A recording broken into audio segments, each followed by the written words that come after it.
Sono sposata e madre di una bambina. Sono un medico generico iraniano interessato a lavorare da voi.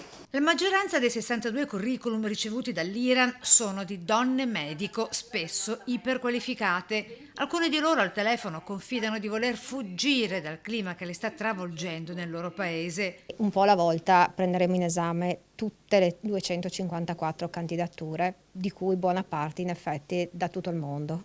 123 il totale degli aspiranti medici italiani, poi ci sono quelli europei, asiatici, americani, dagli USA, Venezuela, Argentina, Brasile, Cuba, Africa, con una candidatura dall'Egitto, soltanto per citarne alcuni, cervelli in fuga che vorrebbero fare ritorno a casa, marito e moglie, medico lui e medico lei, che si candidano insieme per cambiare vita a Venezia.